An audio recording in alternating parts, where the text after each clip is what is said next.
had that dream again.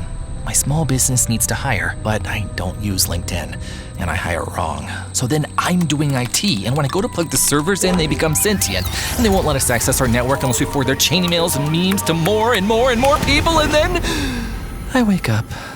Don't let hiring nightmares ruin your dreams. LinkedIn Jobs' new AI assistant finds and invites best fit candidates to apply, so you can discover talent you may have missed. Post your job for free at linkedin.com/quality. Start hiring today with LinkedIn. Kraft Mac and Cheese is better than 90s hip-hop. We'll remind you of your childhood without making you feel incredibly old. Kraft Mac and Cheese. Best thing ever. We interrupt this program to bring you an important Wayfair message. Wayfair's got style tips for every home. This is Styles McKenzie helping you make those rooms sing. Today's style tip. When it comes to making a statement, treat bold patterns like neutrals. Go wild, like an untamed animal print area rug under a rustic farmhouse table from Wayfair.com. Fierce. This has been your Wayfair style tip to keep those interiors superior. Wayfair, every style, every home. Thanks for listening to No Question About That. You can support this show by visiting patreon.com/NQATpod or in your Apple podcast feed. We do a backer show each week going deep dive into a topic related to United. Or if you don't want to part with your cash, an even better way is to leave us a 5-star rating and review on Apple Podcasts or Spotify. And now on with the show.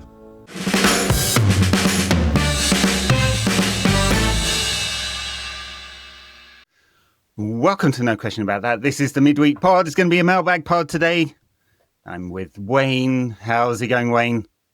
Not bad, thank you, sir. How are you? Doing all right. Yeah, just about. Good. Yeah. Winter, basically. It's miserable and cold and dark at 4 o'clock.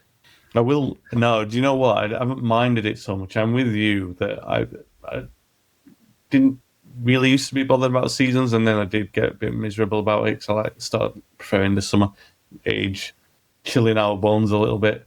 But I've liked it this time round because with the baby, she just entered sleep regression, and the dark is helping regulate her a little bit. So I say that on the back of about 4 hours sleep last night. It's still helping, so I don't mind it. I do usually mind it at this time of life now. It's creeping up on me, but this year I'm so grateful for the early nights. Shot of brandy in the milk. That's what. Yeah. For the baby. Is that... No, for you. Yeah. Oh, yeah. Okay. Just helps you get through it. All right. How'd your book launch go? A week since you launched the new book. Yeah. Yeah. Thank you. I'll give it a little plug here. Yeah. Yeah. There you go. What's it called? You got to give it the full thing. Manchester United after Munich. My working title for it was The Phoenix, talking about the badge on the 58 Cup final, which, as we all know, is more of an allegory. It's not actually a phoenix on the Manchester coat of arms, but I liked the idea that it stood for something more than it being actual. So, it's the book about the post-Munich years, specifically 58-63. It does go up to 68 and round the story off, but it's about the players who came through after the crash, the likes of Alex Dawson, who was already in the team, Mark Pearson, who debuted on the night of the Sheffield Wednesday game, a couple of others, Harry Gregg as well, central figure in the book. The players who didn't win medals for the club and were mostly gone by the time that the club next won a medal.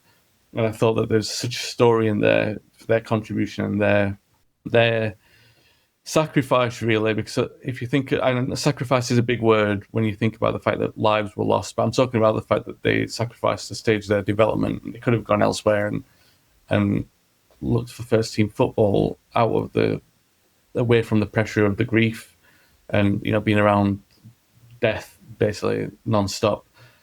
And I was also compelled by the story that you will have heard as well, the same way that I've heard it, that everyone who talks about it, who was there at that time, said that Munich was never mentioned for a decade. And I thought, well, it can't exactly be true, but how true was it to the relevance of the everyday life there? So I wanted to kind of get digging in and tell that story. And it's been really rewarding because obviously it's a really emotional part of United's history, and also to help shine a light on those players to tell their story is a nice thing.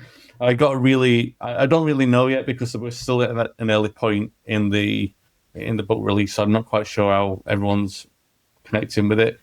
It's still a wild song. I'm going to get the reviews coming in, but I did manage to get some copies out to some people beforehand, just to make sure that they got relevant people got their hands on a copy. And one of Harry Gregg's daughters read it, and she sent me a really nice message the night before the book came out, and said that that Harry, obviously a very, very popular figure, but the more that you dig into his story, the more political his story becomes with United. And if anyone knows anything about Harry Gregg, it's that he's the one person who doesn't need anyone to speak for him. He's a very outspoken character. But in that respect, obviously, he's still got to be a part of this story and the way that you tell that story and the central figure of that story as well. So they were happy with the way that portrayed him faithfully to what they believe in. So that was a really nice message. That's pretty much only the feedback that I've got so far, but I would say it's pretty much the best feedback to get. Do you know what I mean? You settled the nerves a little bit. So key character, yeah. It's nice. Thank you very much for allowing me a little plug there. I've written my review on Amazon. AI slop. Get this nonsense off here. Yeah. Oh, God. Yeah. I tell you what wasn't nonsense. Manchester United women's victory in the Champions League last night against Paris Saint-Germain. This is Paris Saint-Germain who've been in the Champions League final twice in the last few years. Right, so a couple of ex-United players, you might have heard of them, Jackie Groenen and, I don't know, some goalkeeper who doesn't like getting dropped. Mm-hmm. Fucking hell, what a child. We haven't talked about this on the pod before. I couldn't believe it. I mean, look in the mirror, Mary. Fucking hell, you haven't done yourself any favours. Anyway, United played a bit of a shock, the team. I mean, obviously there were some injuries, so they had to juggle things around at the back, and a late injury to Fallon Gillis Toyce. Let's just butcher her name as well. Meant that Middleton was in goal, Middleton Patel, and Eltoon was out of the team. And so, juggled things around after having lost to Aston Villa at the weekend, having also juggled things around then. And I think there was kind of a bit of a negative mood at kickoff amongst the fans. Yeah. Anyway, I mean, hope and all of that kind of stuff. But, a lot of reaction online was negative. And then just a fucking great performance from the team. I mean, brilliant goal to start from Mallard, and then conceded right on half-time. I mean, that was a great goal as well, right in the top corner. And a great header from Rolfo to win it. What was your reaction? All good, clean goals as well, especially the winner. Very nice and clean. Similar in execution to Mbeumo's at the weekend, the way that it's headed in. Yeah, it was a strange one. I was down at the ground before the game. I wasn't going in, but I've seen some people, some friends down there. One thing that struck me over the last 2 years is, this is going to mean nothing to anyone, but the cuts around Old Trafford have become severe enough that I don't know how much I should really say this, but the security people who are usually there on the Old Trafford East Stand car park, they're no longer there. Well, they are there, but they're not there usually. They're there for match days or coming into close to kickoff, but generally they're not there anymore. And they don't do a search, but when it's match days, they usually do. Now we went down to Hotel Football to see some friends who were going to the game at, let's say we were there maybe about 3:15, so kickoff's 8:00. Mm-hmm. And it was, this is the first European night at Old Trafford, right? And I know, it was 15,000 there, so you're not expecting a big crowd, but you and I will have both been to stadiums where there's 15,000 people, and it was probably even less buzz than that close to kickoff. It just seemed like a regular day when I was there and when I was leaving, and when I was leaving was probably about 4:45. So the feel around the place didn't feel like a big European night. But obviously I wasn't going to the game, so that's the first thing. The relative material things about the team and the performance. Now, the worrying thing about Villa is that they've had a good record over Villa in the past. And that was the first game was against Villa where they knocked 12 past them or something. So they've always seem to have the Indian sign over them.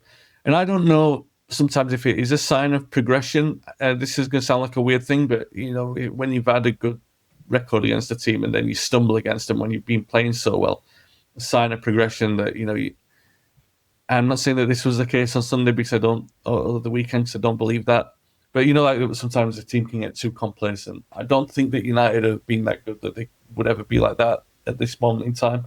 But I don't think it's a bad thing in the development. So like have like this team that you've had the Indian sign over suddenly step up and show resolve.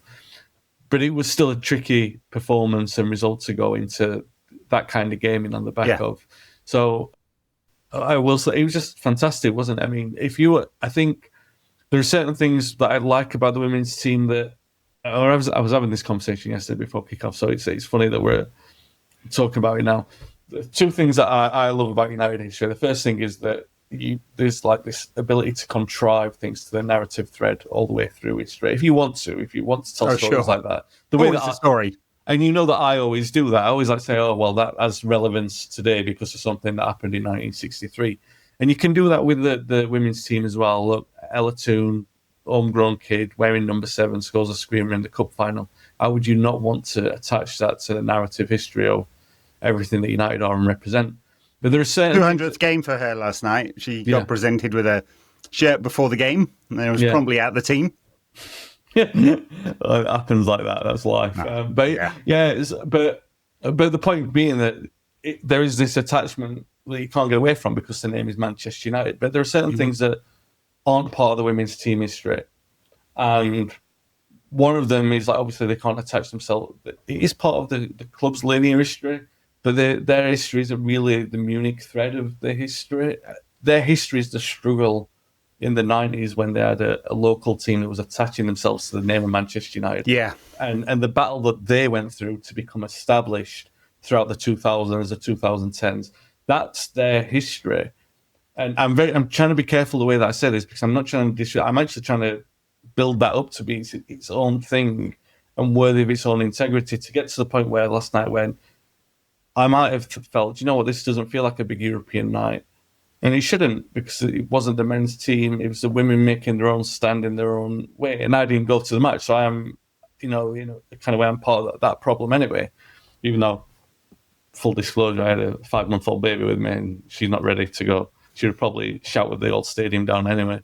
But the point being that they're making their own history. And much as I like to romanticize the attachment to the linear, complete history of United, I think it's such an incredible thing what they're doing. So to do what they did last night, to the biggest game in the history of the women's team, we all like to say, when the FA Youth Cup had the final, a crowd of like 50,000, but that's got a much more established history that has a thread that connects back to the 50s with the club and even further back than that.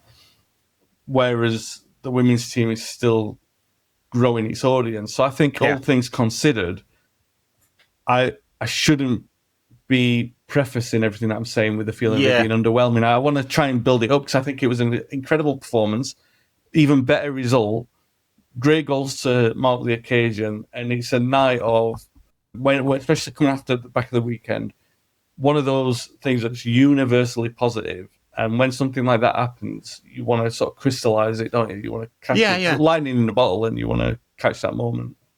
Absolutely. I mean, the weekend was a disappointing result for them because it's a team they should beat, that they're better than, and they were very flat and they just didn't create any chances. And also because there aren't that many games in the WSL, 22 games, which means points. With there being 4 teams chasing 3 places in next season's Champions League. I know you want to focus on the here and now, of course, but you're always thinking about progression and development. Then drop points are really important, and women play City at the weekend as well, right? Yeah. So every point's really, so dropping any points could be really crucial. But back to the Champions League, I mean, I think 15,000 is a perfectly good crowd. It's more than they could have got in Lee Sports Village. They'd have probably got a much better atmosphere at Lee. I mean, they definitely would have. But they're trying to build the audience, and that does mean getting more casual fans involved, other than the hardcore base of support. And I've had Andy from the Barmy Article fanzine on here a few times. He talks about it, how it's really important to just build up that support the core base. They like Lee because it's the right sized for the fan base right now, but they also have to find ways to build it outside of just Lionesses type stuff, which was the early sort of Earps tune thing. So I think it's fine. I mean, United women are 5 years behind Arsenal and Chelsea or more, right, in terms of the development of their audience. Chelsea don't even get particularly good crowds. Arsenal do. When they play at the Emirates, they've had 50, 60,000 quite a few times now. Barcelona Feminine have had 100,000 at Camp Nou. But United women are not there yet, and they had 20 years without a team at all, and before that, not really a professional team. So, like, put it in context, this was just a great night.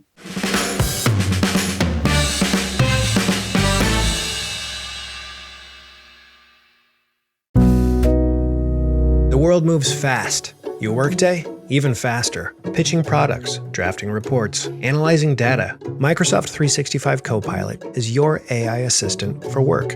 Built into Word, Excel, PowerPoint, and other Microsoft 365 apps you use.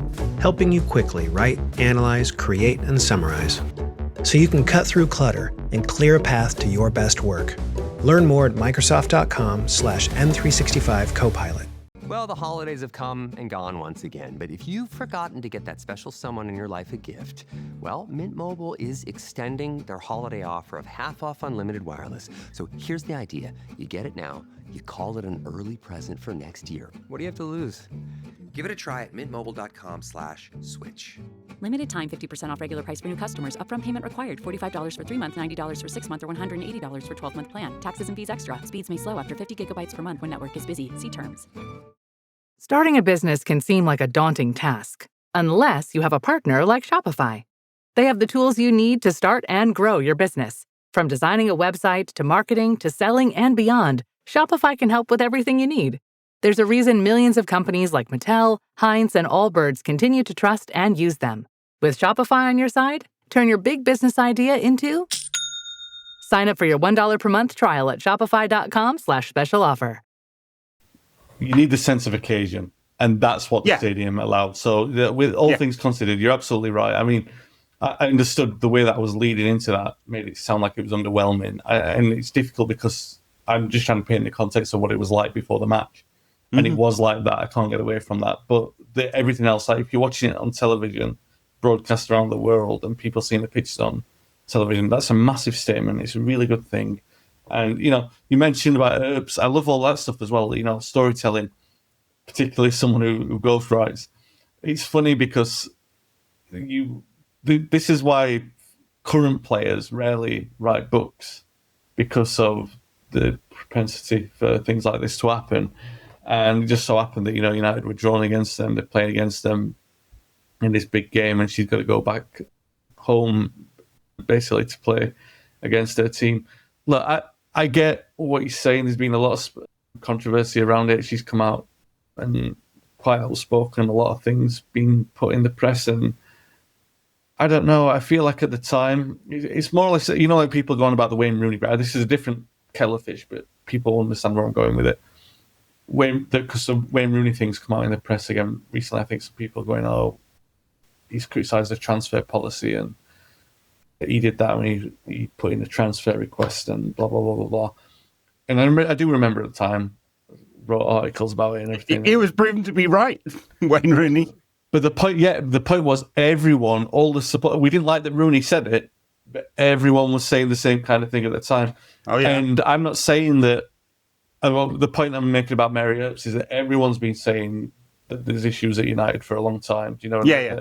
You should get things in gear and everything like that. So it just stings. Like when it's one of your own, and we still considered Earps to be one of our own, because in the way that we didn't want her to go in the first place. But then she did, and all the stuff that comes out. I mean, but there's nothing sweeter than getting a win over an ex-player. Over an ex-player, no, I think it apparently is more like a kind of self-help book and diary than a pure autobiography. I haven't read it, so I've only seen the quotes in the press. Those particular quotes in her interviews afterwards, sort of defending it or promoting it, I don't think she's done really well. She does come across as a bit immature. I know it's hard. Like, if you've been a great player and a great side, as England women were, and you've won trophies and made big finals and been a real part of the narrative and all of that kind of stuff, it's hard to lose that status as an elite sports person. We've seen lots of people melt down She just did it in this really public, kind of graceless way. And behind the scenes, it sounds like she didn't get on with Serena Wegman either, right? And that's part of it, the breakdown in the relationship. But yeah, anyway, it's all good story, isn't it? But look, it's great for United Women. This is just a cliche statement win. They're up to third in the Swiss league format. They've got 16 teams. It's a bit smaller than the men's, but it means they'll play 6 games. They've won all 3 of their games so far. Excellent record overall this season. That's why Villa was a shock, really. They are defensively really good. A lot of it is down to Tullis Joyce, who's the keeper of the year. She was brilliant last year as well. And her injury, we'll see whether that affects them and how long she's out for. But it's a great moment of progression, and little by little, they're increasing their audience and exposure. And I've talked about this on the pod before. It's right there, right? And the disappointment I have in the club not really supporting the women's team in the same way, right? Because it just doesn't take much money. United's budget is about £9 million. Yeah, you could put 2 million in there, and it'd be absolutely transformational in terms of the players they could attract and the facilities they could have and their professionalism around that women's team. And it's just not supported through the infrastructure of the club in quite the same way. And so they made a strategic choice to sort out the men's team, which obviously has a much bigger impact on the overall finances of the club. We understand that. But women's football is growing, women's sport is growing financially and in terms of the audience. And if you watched the game last night, you'd have seen a really high quality game, just like brilliant sport, right? Yeah. Great stories, really high quality entertainment. And, revenue coming into the WSL has doubled in the last 3 years, basically. And it's just growing really fast. So there's opportunity there for Manchester United as a whole, to grow the whole club. And I feel it's a bit short-sighted.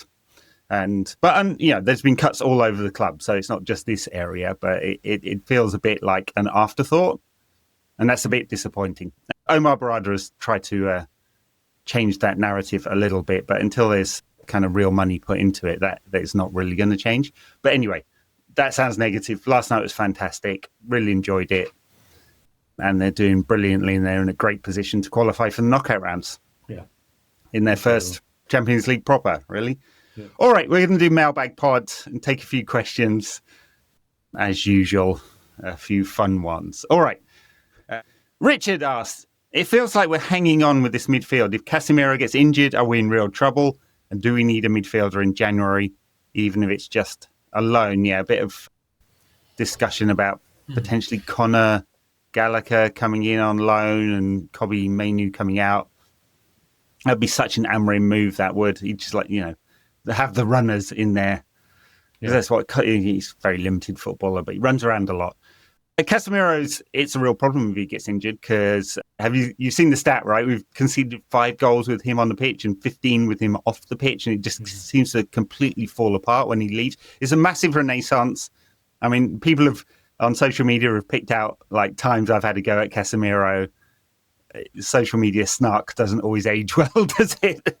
I think I wrote at one point here, we should send him to the glue factory. Bit cruel. I mean, look, a year ago, remember that game he played with Ericsson in midfield, and we got absolutely battered against Newcastle to be 6-0 at half time, and you just this guy's gone. And so the renaissance in Casemiro since then has been incredible. They've used him very sensibly, right? They've changed his role. He doesn't have to do any counter pressing, and he comes after 60 minutes or so. And he's only playing a game a week, and that's obviously really helped him physically. But he has been brilliant this season. And to the question, we'd be in real trouble if he was injured. And when he's not on the pitch, we are. It's a good point. And I did wonder on Saturday, is what we're losing with a half-fit Casemiro better or worse than having a fully fit Ugarte on the pitch at this point?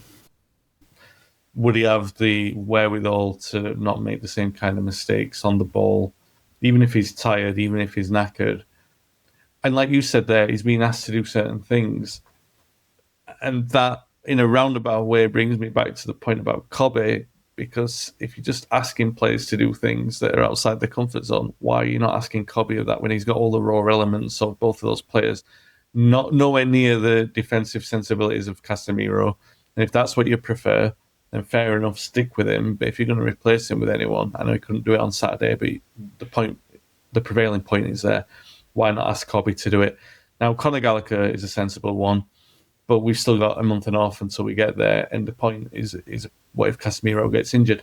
The point is, if Casemiro does get injured, it'll be a catastrophe. And you remember going back further than that, because you're quite right, Casemiro and Eriksen against Newcastle was very bad.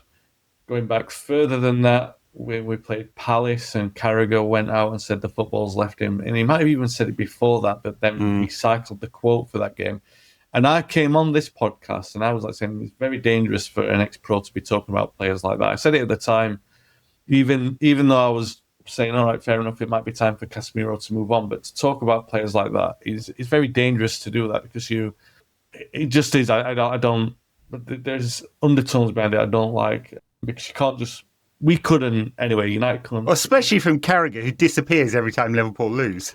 I mean, it's just hilarious how he's not around. He's like goes on holiday or fishing or something. His latest one is I don't know if this is true. I've just seen it doing the rounds on Twitter that Guardiola's already surpassed the legacy of Sir Alex Ferguson in England. Come on. Which I don't know. Yeah, some things are said to rile, but the one about Casemiro, you could see that he meant it and that he's been trying to do that. But he hasn't stepped back on that at any point. He's never come back and said, like, he shouldn't have said something like that about a player who has played at the top level and won the things that Casemiro has won. Casemiro has more Champions League medals than Carragher scored goals in his entire career. Yeah, well, and that's true even if you add the goals that he scored for Manchester United in there, Carragher. Yeah, he got a few.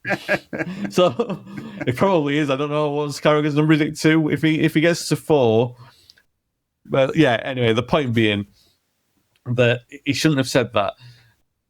Now we're in a position where we've relied on him, and he's done a decent job there. There's still not an effective partnership, Casemiro and Fernandes. They've done all right as individuals, but not as a partnership. Now, at the moment, they're treading water, and we're quite happy with how they're treading water. But if you put Ugarte in there, we've already spoke this season about the limitations that he's got. You put Kobe in there, I don't know if that's asking for trouble at this point for various reasons. But I mean, my view on Kobe, obviously I'm a big Kobe fan, and some people don't like that. It's funny how people get really wound up with talk of that, or Marcus Rashford, or Jesse Lingard, or Anthony Martial, or Paul Pogba. I don't know what it is about that, but yeah. Try defending Kobe on the internet and see what you get back. I think it would be easier. I mean, he's a link player in a 3-man midfield. If he had a destroyer, a link, and the creative one, that would be the right balance. He tends towards the left-hand side, just natural instincts, I think, of a 3-man. But linking build-up play, Amorim doesn't want to do build-up play. No, but so it's 1 touch, 2 touch, get it forward. That's what he said. It'd be easier to convert Kobe to a number 6, even in an emergency, than it would be to convert Ugarte to a ball progressor. 100%. Ugarte can't do it. No, but let me just jump in on the point there, because what we're actually saying is, all he's said all along is that these players can't play in these positions because he wants specialist qualities from them. But then whenever he talks about the players that have come in, he's forced to talk about the compromise that he's had to make. So you can't both things don't go together. You've had to make a compromise to put the player in the system. And when you're doing that, you might as well just put the player with the more all-round attributes who's better suited to, for multiple reasons, either the game that you're trying to play overall or the future of the football club. And that's obviously Kobe. If you can't build a team around the midfield, and this is diverting massively away from the point, from the question that was asked, but this is why it would be a catastrophe, is because he won't go back to Kobe. If Kobe's fit after the international break and Casemiro's injured, he'll go to Ugarte. And Ugarte and Fernandes, it will be a disaster. It will be a disaster. We've seen, I'm the most, and I try to be the most optimistic United fan, to the point where, you start the season out and you go, well, there's still 38 games to play. We've still got a chance of getting into to win the league. We've still got a chance to get into Champions League. Until it's mathematically ridiculous to talk about it, I still have the optimism that we'll go on this ridiculous run and do that. But we've seen over the last 2 years the reality of what this United team are. The reality is sobering, difficult performances and results. Now, you're not going to expect miracles from, so if Casemiro, and by the way, he's already not the perfect fit, but he's doing well as an individual. He's doing well in that system. And this is why, if he gets injured and Kobe won't come in, this is a disaster waiting to happen, because the manager's already said, I can't do anything with the rest of these. I can't tell them to do things. I can't manage these players into short-term solutions. So this is going to be a problem for this period of time. And that is concerning. It is concerning. Yeah, it's a limitation in the manager as well that we've seen some adaptation from him this season, but the major adaptation in possession is get it forward very quickly. They've adapted that for each fixture, and I give him credit for that. Right, he's trying to find solutions, and for 6 months he wouldn't do that. He was like, my way or the highway. You want to change the system, you change the man, right? So he's made a few little adaptations. Sometimes it's very, very long. Against Liverpool, 40% long balls. Against Forest, it was under 15%. But it's all very direct, and it's done two things. It's kind of avoiding the central midfield build-up because we can't do it, right? If it gets into central midfield, it's get it forward as quick as possible. Both Casemiro and Fernandes are pretty good at that. Sometimes scattergun, but they progress the ball. And it's compromised the overloads in the wing-back wide 10 areas, which was a real hallmark of the Sporting sides, and we just don't see that anymore because the ball's going forward into the front three so quickly. The other adaptation was the change in the pressing format from the sort of suicidal 5-2-3. As soon as the press was beaten, we were in real trouble, to more of a 4-4-2 block. And it's just made us a bit more solid. There's a question later about why we're conceding goals. I have some thoughts on it, but he's adapted, but he won't adapt as profile of players he believes are right? Which, if I'm Kobe, I'm thinking I've got no chance of having a time at this club, right? Even if Fernandes goes, he'll want a different style of player, ball progressor than Kobe, I think. So there'll be pressure to go buy that player. Flavour of the month is Elliot Anderson. He does progress the ball very well from a number 6 position. It would be a very good purchase for United. It doesn't take an awful lot of insight to say that. I think he's been the best midfielder in the country alongside Bruno Fernandes, I think, this season. But he's just not. I don't see Kobe having a future while Amorim is at the club, and I'm sure Kobe is smart enough and his people are smart enough to go, you don't have a future here. He's just not going to turn into Bruno Fernandes, ball progressing, 50 times a game. Anyway, let's move on. Unless you've got a final point. I do. Just very quickly on that. Yeah. And I know it's not a question. I've not seen it in the questions that was asked on social. So this is the concern for me because, I would say all sensible things around Kobe would say get out now. Unsensible for the club because get out while his value's as high as it can be, which would break my heart. And also makes a mockery of Amorim. And I've said this elsewhere, that Amorim coming out before the game on Saturday saying that record's bulletproof under him. I think it's a really dangerous thing to say because the record stands for something different than just having a player in the team. Yeah. And I think if you do that, and you are, it's pointless. Honestly, it's not Jet Fletcher's fault, but it was tokenism. And by the way, I was looking at the CIES data, the sports data group, and they do an annual ranking of clubs throughout Europe who produce the most academy players and get them into professional football, right? And it's not just into their own first team squad, it's wider than that, right? Players who make it into professional leagues, the big professional leagues. And they rank it big top 5 and then other, basically. United always used to be really high on that list. We were producing players. And I think we're still in the period of the fallout from the underinvestment in that youth team. Yeah. Now, it changed with Nick Cox, and we've got anyone who's watched the age group teams at United now can see there are half a dozen really high quality players in there. Doesn't mean they're going to make it as professional footballers because so much happens, but lots of high quality players. But we're at the back end of the kind of period of starvation, and we dropped out of the top 20 in that list of producing players. And this is a wider point than the record of having players in a match day squad. because I think it was effectively broken at the weekend, and it's been broken because we sold off a bunch of our... I mean, Jack Fletcher was there, but clearly Amorim said it. He was there because not to break the record, right? So it's kind of meaningless at this point. And the real thing you want to look at is how much that academy is producing, and it's not produced enough. And that is the club's fault for starving it of funds and attention for a decade. And also for roadblocking with average foreign players, but also Premier League players as well, but mostly Matteo Darmian, Marcus Rojo, Eric Bailly, a bunch of shite. Yeah, the Youth Cup winners should have had more players coming through into the team just to be given a chance. Carreras, who's gone to Real Madrid and doing great things. We had this dialogue on his podcast, and everyone was saying in the comments, he's too lightweight. Well, we're still seeing him be bullied for 12 games, then Reguilon's 12 games. We didn't see that, and that's where the departure has been, really. And people can go back and say that Ten-Hag Graham was usually contributing to this, but at least Garnacho and Mainoo were in the side and they were scoring in the cup final. I'm not saying that that's justification for a lot of crap that we've seen elsewhere and dubious transfer policy, but what I'm saying is that the connective thread was still there and the chances were still, even though I'm making the point that under his tenure and Van Gaal's and Mourinho's, not so much Ole, but under those managers, the record was less important about the integrity of the record, basically, like we're talking about on Saturday. The integrity of the record wasn't being respected on Saturday, and for all intents and purposes, for me, I feel like it was thrown in the bin. So he came out and said it was bulletproof before the game, and I thought, no, that's not the right thing to say. He thought he was saying the right message, but it was totally the opposite. Yeah, in my view. Yeah. He was saying it's just records for the record's sake are just pointless. Anyway, Sensible Red says he's kind of sensible. He's got a Substack as well. You want to check that one out. With talk of Xerxes being off in January, can we really afford to go into the new year with only one recognised striker?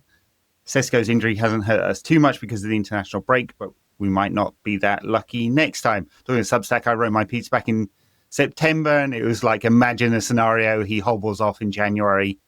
Just how fucked would we be? Very is the question. Because, like, Amorim said it himself. He said we're a better team with Ben in there. And I think that is true. We very much are a better team with him in there because there's a focal point to the attack, especially if you're going to go direct. It doesn't mean we're launching it long to him and he's making headers, although occasionally that's the case. But it's more like it's someone to knit it all together. And I feel like that doesn't quite happen when we play with the false nine. Don't create chances, for example, basically. So, I mean, I would say this before. I think the price is there. It's such an open league this year, like 3rd to 8th, all of a very similar quality. And it's going to be, I mean, if you project it out, it could be 2, 3, 4 points between not Europe and Champions League. Yeah.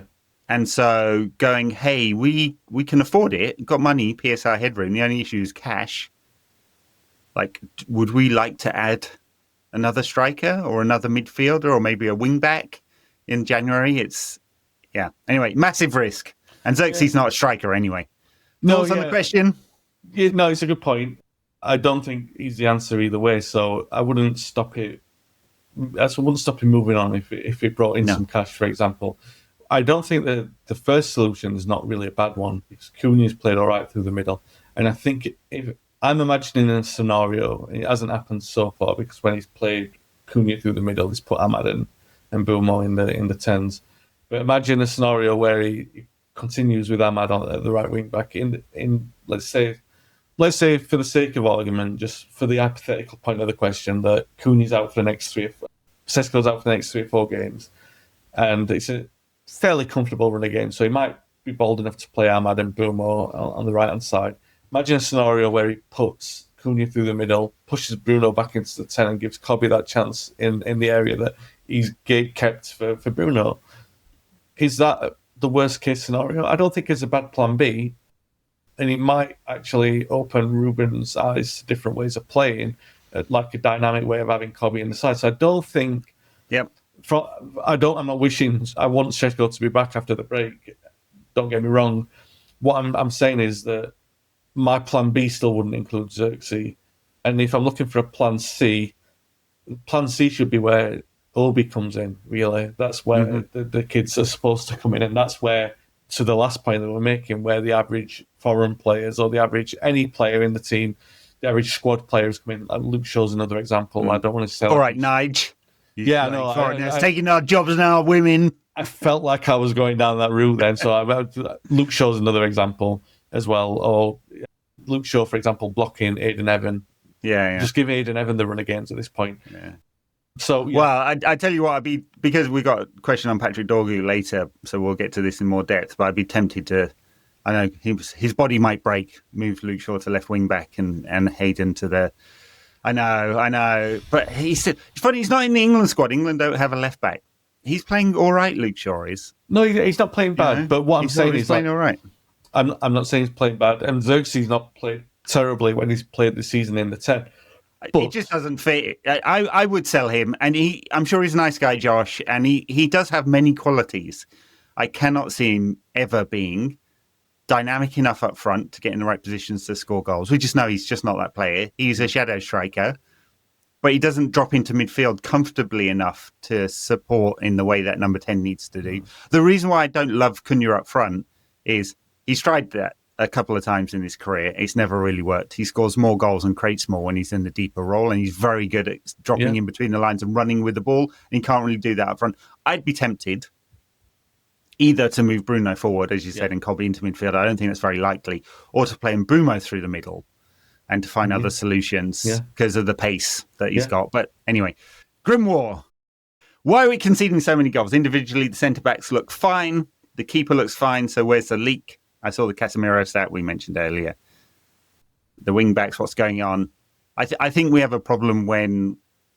So go back and look at all the goals we conceded. We have a specific problem where teams attack the corners of our box, right? The spacing behind the wing-backs into the channel, and I'm not quite sure either when it's getting better, right? If you look at the press in the defensive third, when the wide centre backs have to jump into midfield to either help the build up through that midfield or to support that midfield when they're outnumbered, right? So it has been getting better, but I think they have a particular problem in those spaces.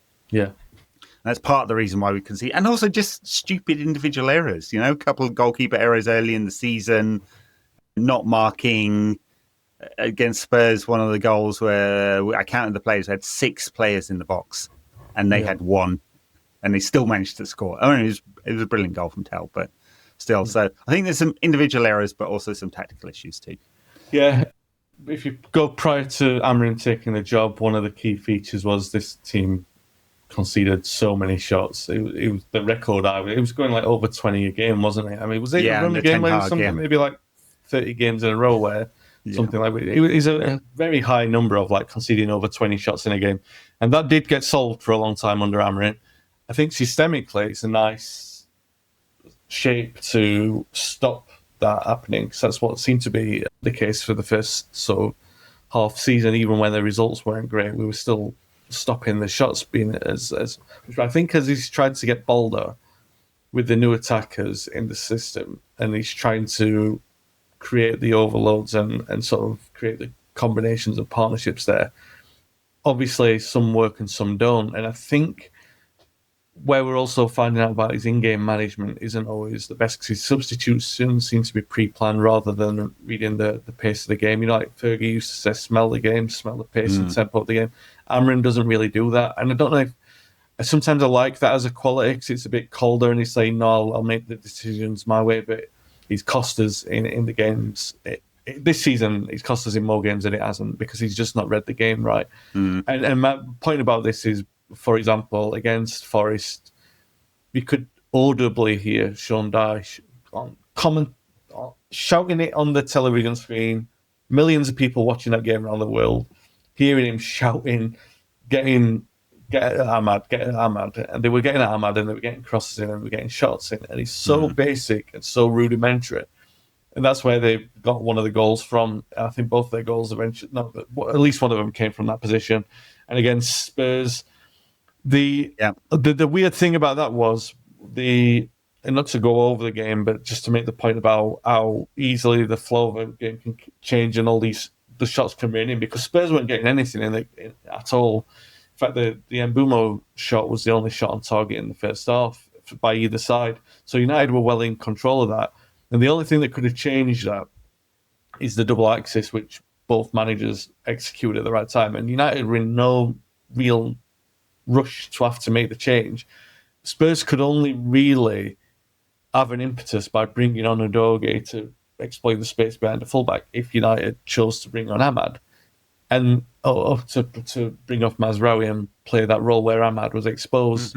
And they did that. And so they were shooting themselves in the foot. And so because they did that, and it was such a basic tactical error, that they just got loads and loads of shots and loads of crossing.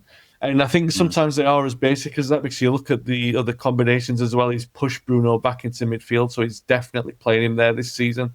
And where Bruno, his numbers aren't suffering really statistically, but defensively, he's still not strong enough to all that. And Casemiro as an individual, we've already given him his plaudits, but as a combination, it's not working. So if you've got those areas of the pitches where you've got like 3 or 4 players on one side and 3 or 4 players on another, they're not really working in combination within that 4 or 3 or with each other.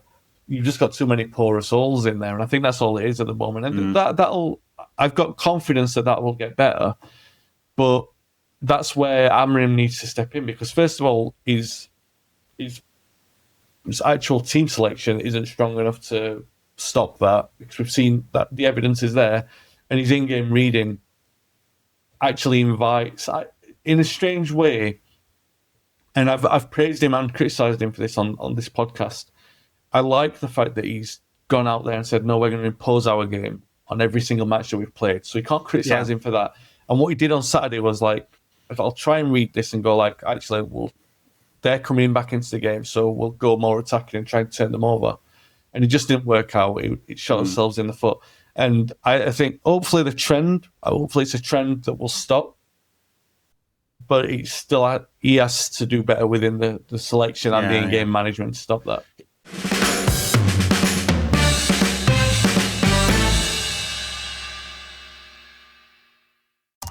AI is incredible. It can teach you how to fry an egg and even write a poem, pirate style. Yarr! But it knows nothing about your work. Slackbot is different. It doesn't just know the facts. It knows your schedule. It can turn a brainstorm into a brief. And it doesn't need to be taught. Because Slackbot isn't just another AI. It's AI that knows your work as well as you do. Visit slack.com/meet Slackbot to learn more. Wherever Bud goes, his harmonica goes with him. It's a pocket full of soul.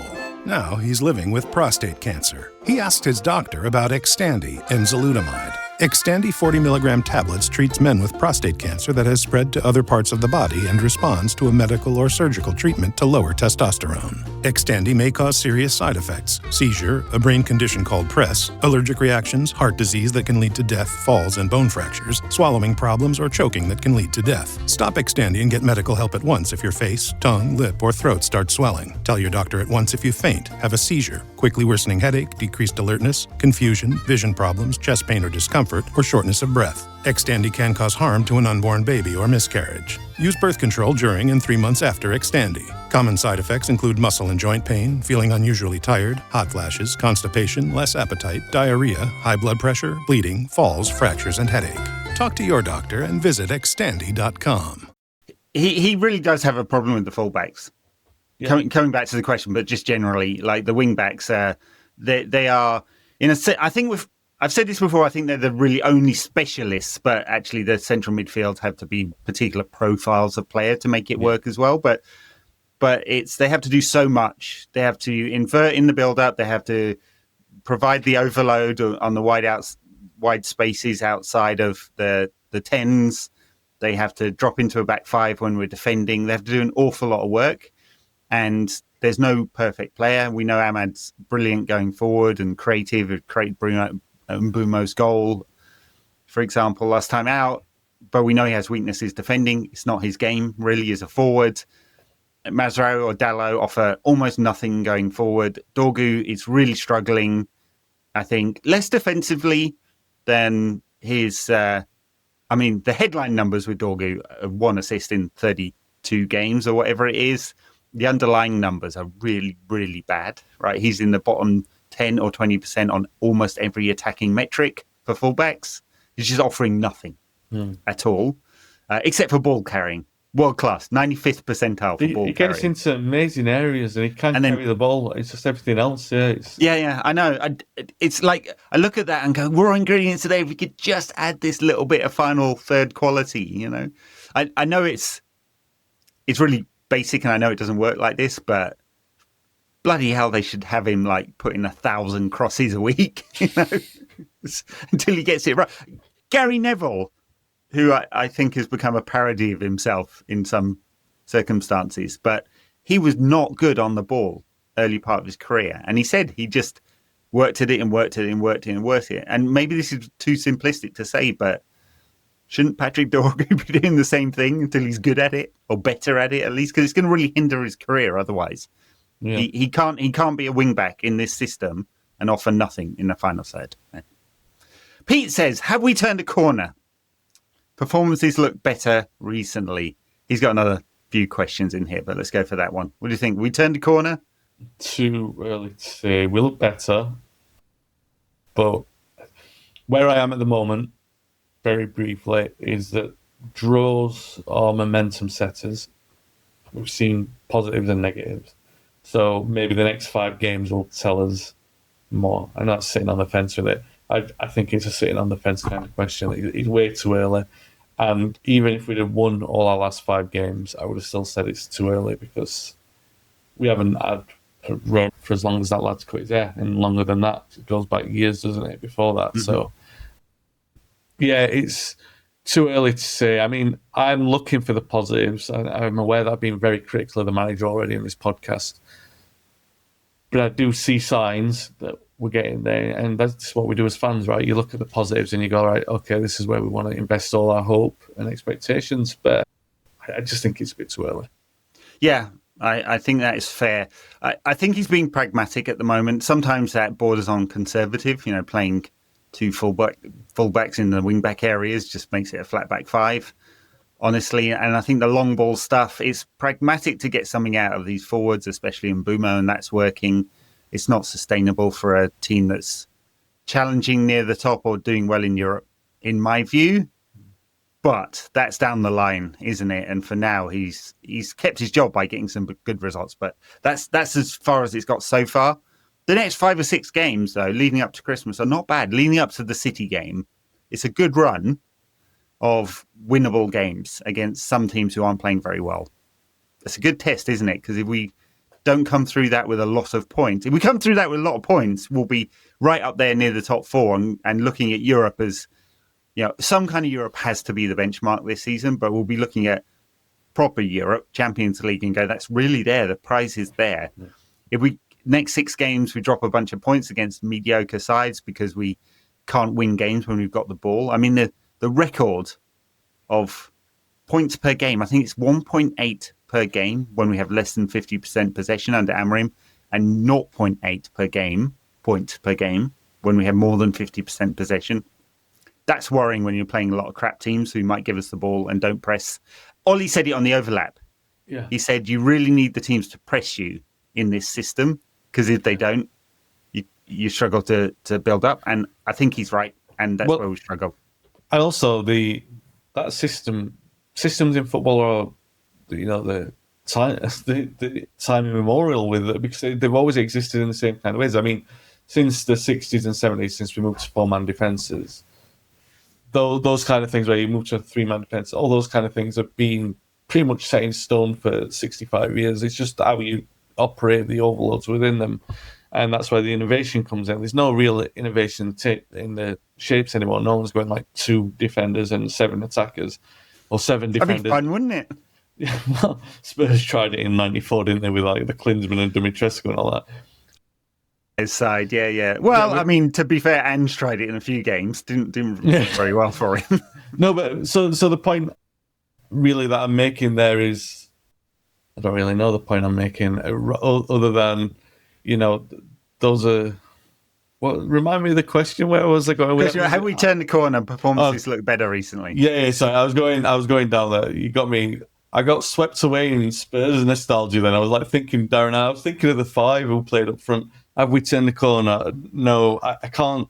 The issue that I've got with the broader point that you're making is that I agree in general, but then we were saying that before the last 2 games as well. Spurs and Forest were winnable games at their place, and they were vulnerable. They've had terrible home records this season, and that's the thing that concerns me a little bit there, going into those games moving forward. But, try and be optimistic about it.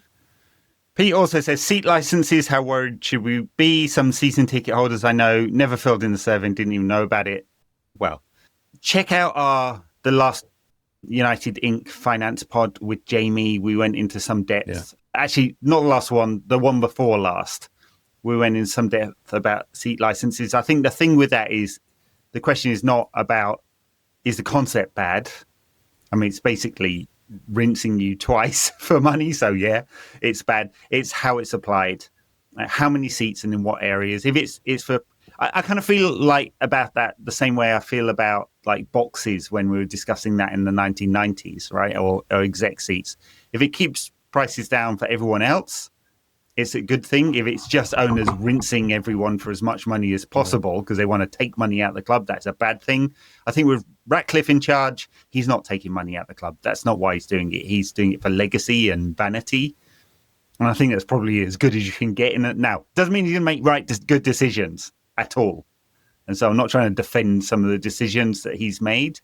But I think the idea here is to extract as much money out of the people who are willing to pay a bit more as you can to keep either prices down for everyone or get the finances of the club in the kind of shape that we can spend it on the pitch. Yeah. No, for me, I see a different kind of way. I feel like the way that these are worked, I'm not going to say this is a good thing, but one thing that the Glazers did was keep prices relatively low because it would have been after jacking them up. But yeah.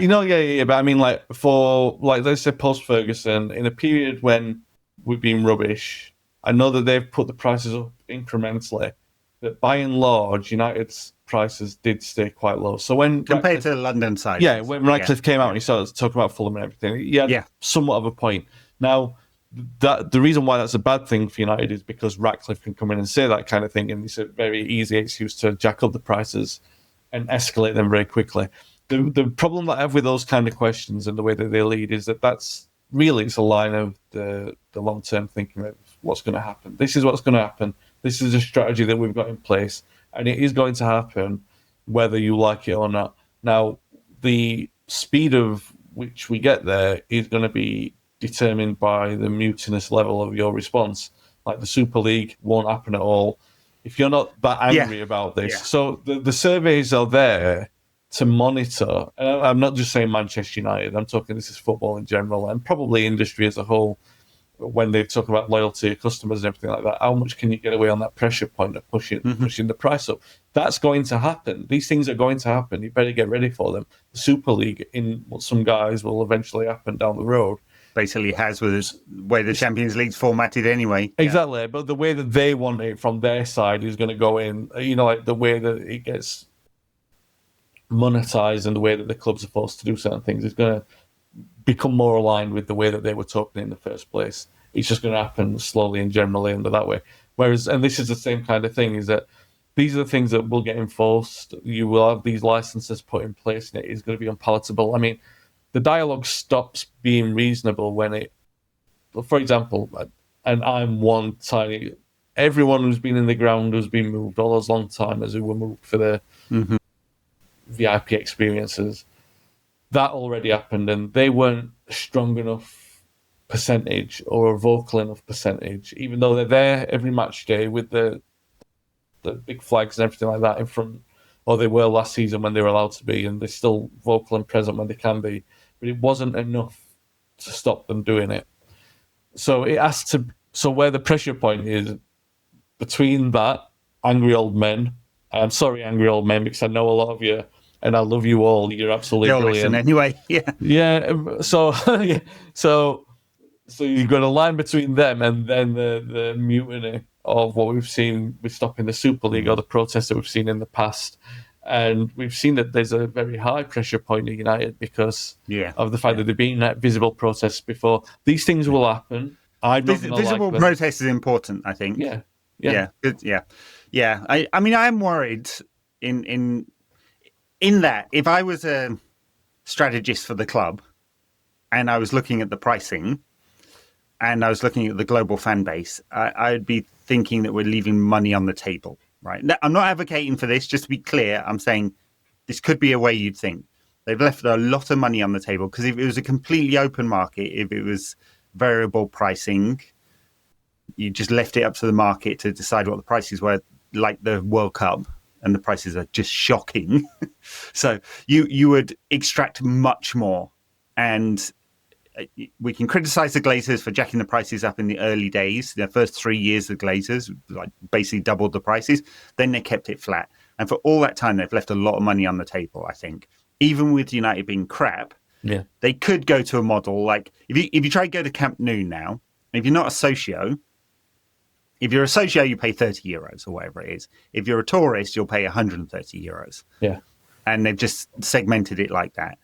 They have realised, and so did Real Madrid, that there's a lot of money there to be extracted from people who are willing to pay an awful lot because it's an experience they're going for, right? They might not go to 30 games a season, they might go to one. And as a result, they're prepared to pay 2-3 times as much.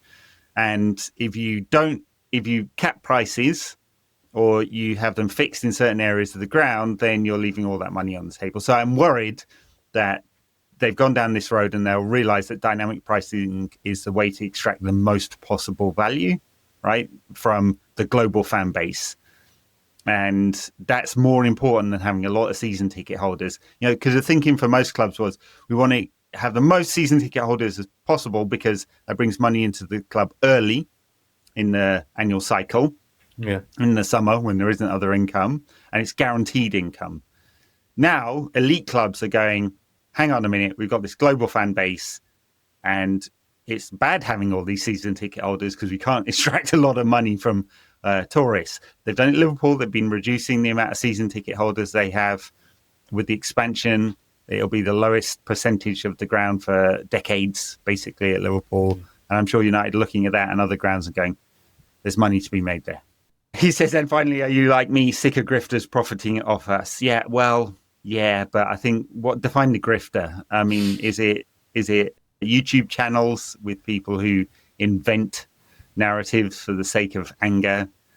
Or is it ex-players who are doing punditry and only sell grievance and they've got nothing else to say? I mean, could be either of those. Yeah, I don't know. Do we qualify in that? I don't know. I mean, we don't really make much money out of this. So it's like, we're not very good at the grifting you were doing. The grifting. No, yeah. I always felt with this pod that, like, whoever it's been on the pod, that we're pretty analytical and reasonably fair. And, when social media can, like, distort the view because you say one thing during the game when you're emotional about conceding a goal. Yeah. And where you step back on the podcast, I think, generally speaking, we've been really fair.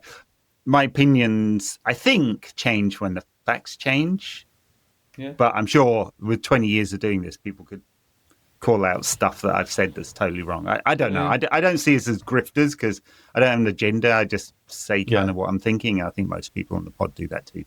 Yeah, maybe I said it, was it last time or the time before I was on, that maybe I take my role, maybe I take our role too seriously. And I say I include you in that because you nearly collapsed when I put you in the same bracket as journalists and stuff like that. But the point I was making is that you've been part of the, all right, I'm not saying that you're Barney or Andy outside selling the fanzine, but you've been part of the fan culture and for over 15 years. So because of that, you're part of an established narrative where you're, I don't want to say authoritative, but trusted enough voice that people pay attention to what you're saying for a reason.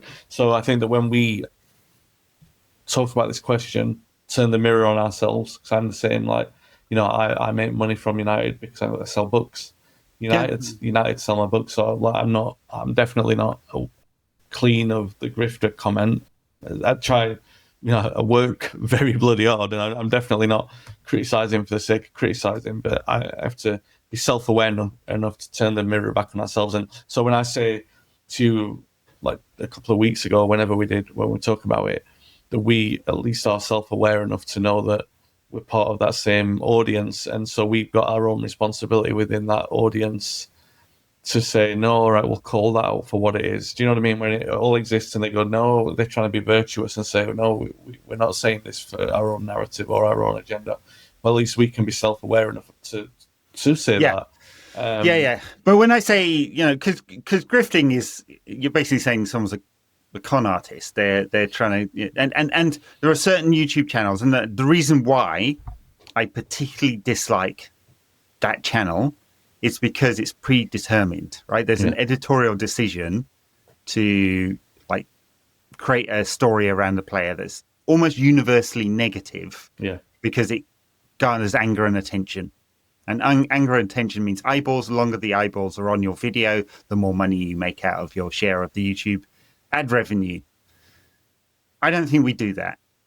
I think you can criticize what we say or our views. We got a lot of criticism from commenters after the Liverpool game for not being positive enough, like can't win sometimes. I know that. Because I've been fairly critical of like state-owned clubs, I've had a lot of people asking me why I haven't had a view on the recent war, which is still going on, by the way. And, my pushback on that has been, I keep it narrow to football. I have a view on that. I've told my local representatives, and I'm very conscious of what I say most of the time, for the reason that I have a platform. It's not the biggest platform in the world. We didn't modernize and go to video until very recently, relatively recently. The way that the algorithms have restricted off-platform views has kind of restricted our platform, I think. It's hard to grow now, and fan media has moved on in some aspects, but it's a reasonable platform. So I think for the most part, what I write on my Substack, what I tweet out mostly, although sometimes it is a bit, I didn't really want to send Casemiro to the glue factory, not literal. And what I say on here, I try to be reasonable and fair. Sometimes I get it wrong, People are very willing to point that out. But yeah. Anyway, Chris asks, how feasible is it to win the league as part of Project 2028? This is Chris Etchingham, our resident Liverpool fan. How you doing, Chris? Feeling all right at the moment? Arnie slot in or Arnie slot out? I'm slot in right now. He's doing a great job. And if it doesn't happen, has Barada set himself up for a big fail or fall? I'm not that optimistic about 2028. If I look at the current progress, I don't think 5 games of progress under Amorim means anything towards winning the league. There's probably 10 players that will change in the next 2 years. And we'll see after that whether... And that takes us up to 2027, the beginning of 28. We'll see. If we get 9 of those 10 right in the transfer market, and Amorim is flexible enough to build the kind of team that could win the league, then we'll have a better idea. Yeah.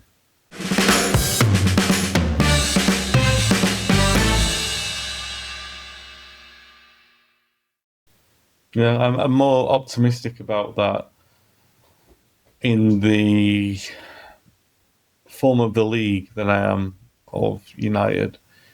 If United, like last 2 weeks, they could have gone second with a win, and they were second, albeit temporarily in play, in both of those games. And at the start of this year, we were saying that this is the worst United team in existence, and the difference really is being Cunha and a Bumo and a goalkeeper that can stop the ball going in the net, which is clearly a revolutionary concept. So if we have a few more of those, like a defensive midfielder who can play as a defensive midfielder, and other players horses for courses, then I'm not going to say that I think we're only 2 players off a title challenge. I don't mean that, but what I mean is the steps for growth from 1 or 2 players can be exponential in ways that we can't envisage at the moment, as much as we can predict and say, oh, well, this is what we think. So I with you, I think 2028 would be very optimistic. Do I think failure to do it by 2028 represents failure on Barada's part? Well, probably does, because and Ratcliffe, because that's the project that they gave themselves, and that's a timescale that they gave themselves. So you can't say that it's not failure by you know what I mean? So that's their determined time span that they gave us. Yeah. So that's the one that's there. So yeah, you've got to say that. If it's failure, if United progress, if you look at Liverpool's own progress, it took Klopp 4 or 5 years to get them to be a properly organised team that played that kind. And I know they did it in a way that was like, it seemed like one season they were just completely relentless, and then the next season they seemed to tail off because they needed to get their energy back, and then they were amazing the next season after that. But it took him a long time to get there, and I think we're seeing signs of where we want Amorim to go, and I'm not convinced that we're going along that same road, because you dangerously go down that path saying, well, it took Ferguson 6 years, it took Klopp 3 or 4 years. I'm not convinced we're much closer. Like you said, I don't think 5 games of playing all right and getting all right results is enough of a strong sample size to convince me that we'll win the league by 2028. So I do think it would be fair to categorise it as failure.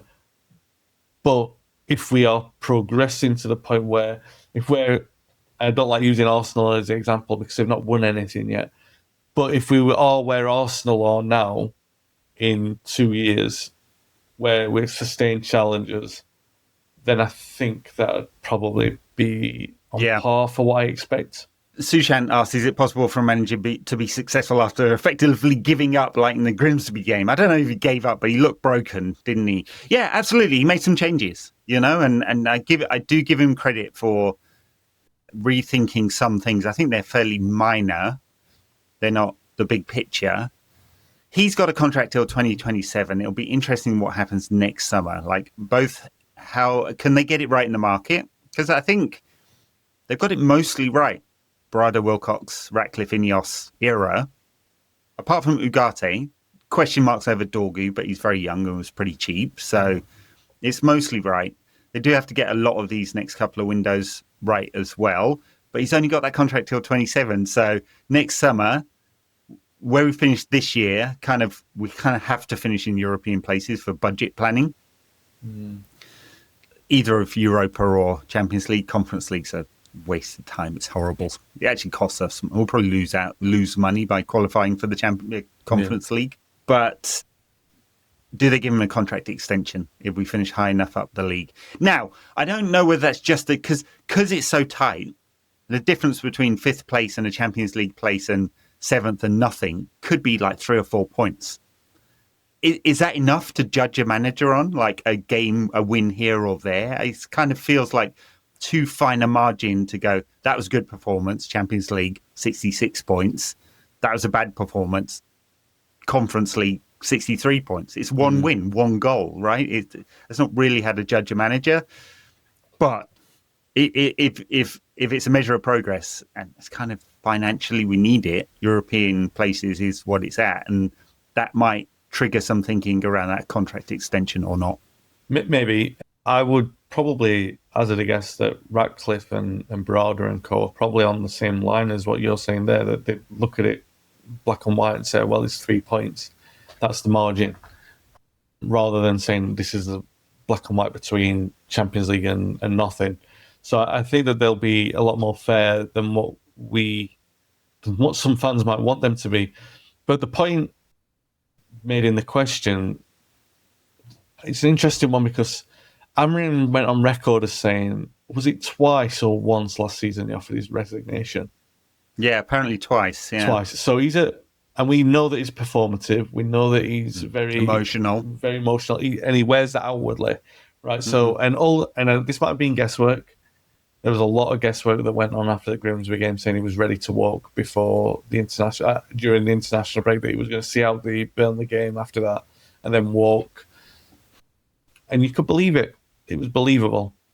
And you could probably put safe money on him walking, but put safe money on an Athletic article in February or March saying that he was going to walk in September. I don't think that is inside United's winter collapse. Exactly. But I do believe that that's a fair point that was made there. Was he broken at that point? Maybe he was. Is it a good thing to have a manager who is so emotionally volatile.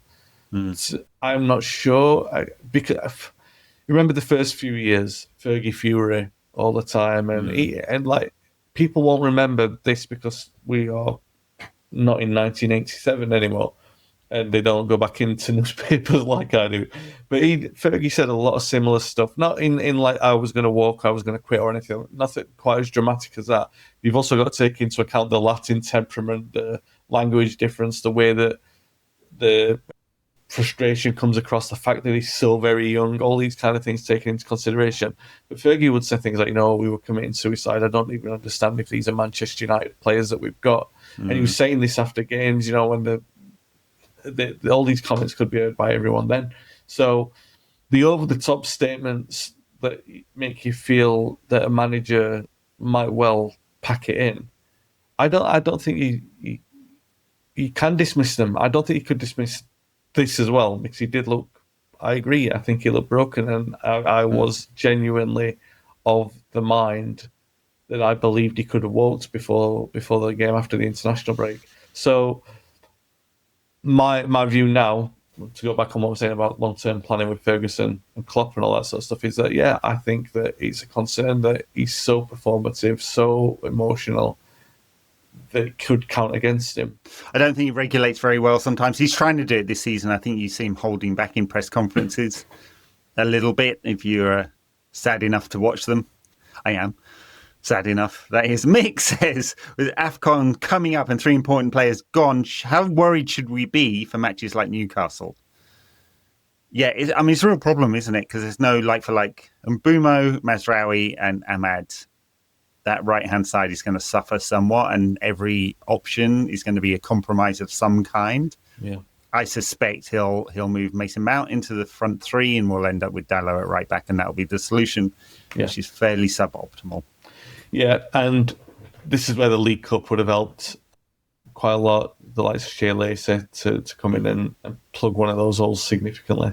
I wouldn't be surprised to see him get a few minutes on the bench. He was around the first team squad recently, and he's done very well since he's come back from injury. So I wouldn't be surprised. But obviously, if we had a longer run in the League Cup, he would have surely have seen some minutes from now.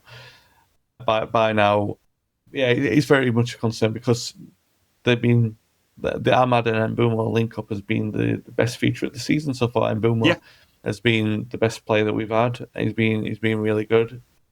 It's a massive concern, of course it is. I don't know. Suboptimal is the very polite way of saying it's quite concerning. But Mount looked all right when he came on, albeit in the left 10. On Saturday, he's looked all right. He's looked like a passable squad player in this system, and that's what he will have to be. It's just a shame that's the problem with the strategic building of a squad when you've got such a combination area of the side. Again, I'm talking about combinations earlier. It's very poor planning to have like a complete area of that side. Even your backup, Mazraoui, the defensive backup in that area, is like, they're all off, got one side of the... Hey, it is what it is. I mean, we are thankful for Mbumo. He's been our best player this season, and he's a really high-quality player. And Ahmad's progress and we just look much better with him there. I mean, all the weaknesses we talked about in defence with him there are notable, but the strength of United's attack with that Mbumo and Ahmad combinations, and when Yoro's in the side as well and carries the ball really well, I think we're pretty strong in that area, and we're going to miss a couple of important legs of the stool there, sadly. Yeah. But it is what it is. I tell you what I really don't like with AFCON is some commentary around it. Why don't they just move it to the summer? Like, it should be built, African football should be built around European needs. Fuck off. I love AFCON, by the way. Yeah. It is great entertainment and might distract from some crap United performances while we're missing some of our key players. We'll see. All right, let's finish on this question from Ollie, who says, what should January's priorities for Ruben be? Who should come in, loans, buys, which players should we be looking at or moving on, loaning out? Why don't we do it as a prediction instead of answering the question, because I feel we've answered it a little bit. Yeah. What do you think will happen in January?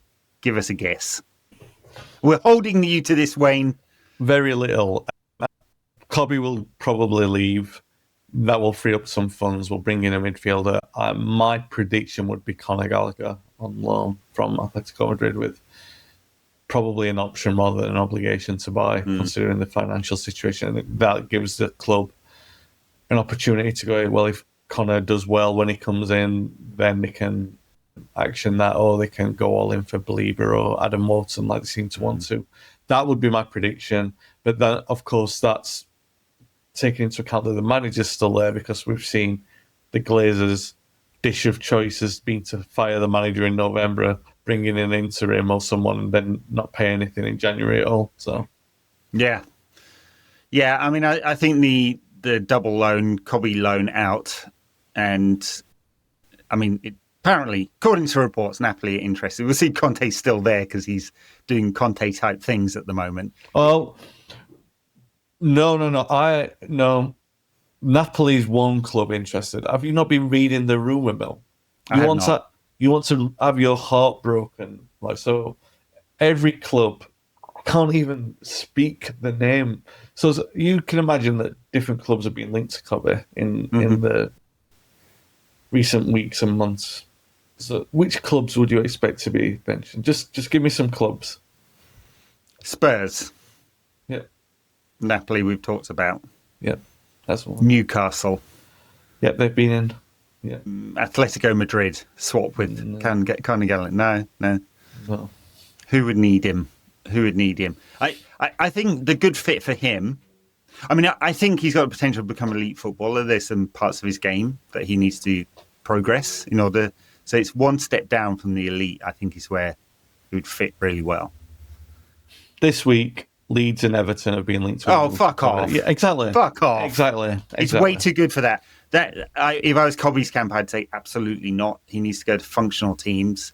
He's a much better player than that. Much better. He started the Euro 24 final, right? The first time in history where two teenagers started the final, Lamine Yamal and Cobby Mainoo. Yeah.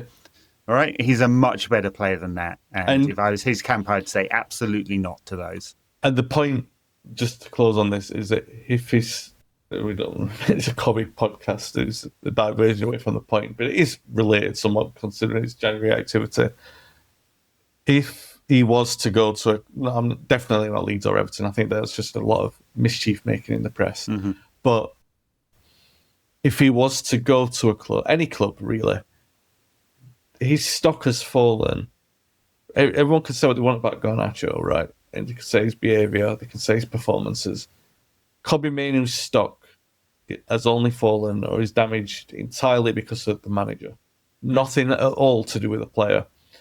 And if it is damaged, and if it is a club on the level of a Leeds or Everton who come offering, that ought to be taken as an alarm bell going off within the club. Not because of anything to do with the player, but because that's what the manager's done to the value of an incredible asset. Yes, absolutely. And you can, since we're on this topic, you can look at other players who've left the club in recent years, and not just under Amorim, and have done well elsewhere. Yeah, Scott McTominay, MVP in the Serie A. He's struggling a little bit this season because they've shifted him over to the left, and Conte's trying to... Well, he first tried to integrate Kevin De Bruyne, who's now injured, but he's changed the system a little bit to a 4-3-3. So that he's having a little bit of a challenge. McTominay, though. Yeah, that's right. Højlund started the season well. He's been a bit flat recently. We'll see. He's still a young player. Marcus Rashford, obviously, he's doing very well at Barcelona. I've seen a surprisingly large amount of their games. It's interesting, Rashford, because I think him personally is playing very well and his numbers look very good. He doesn't quite seem like he fits into the Barcelona system. He's the explosive end part. He creates a lot of goals and way more chances than... I think he'd have even more assists if Lewandowski had been fit all season. Yeah. I think he'd end up with like 10, 11, 12, right? He's creating a lot of chances. I don't know whether... I'm not sure quite what I'm saying. It feels a bit like a slightly weird cog in that machine. Yeah. But he is doing personally very well.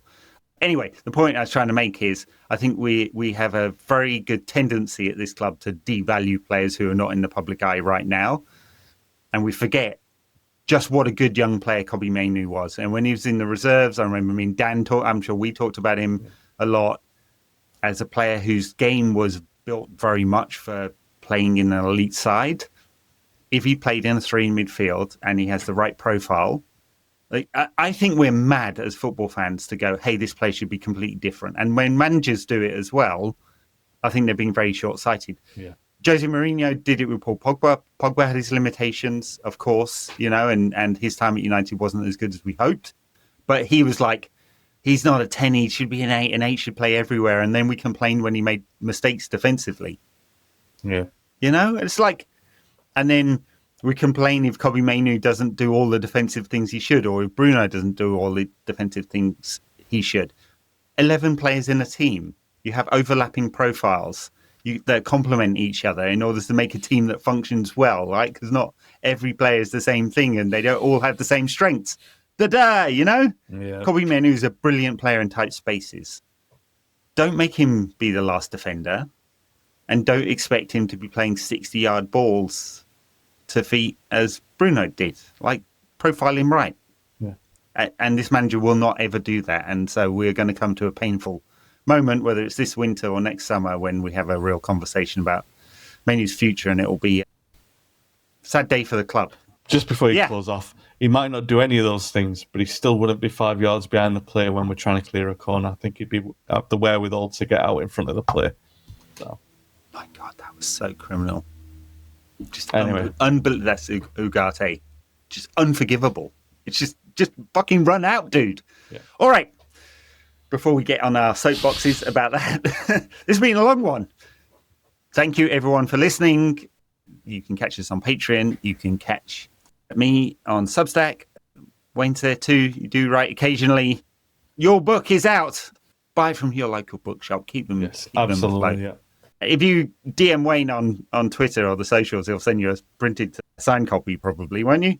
Are you flogging signed copies? No, now the time has gone. I mean, if it's I might do it to be kind. If people getting quickly, they might be able to get one. All right. If you send Wayne some crypto, he will send you a book. All right, we'll leave it there. Thank you very much, everyone. Bye now.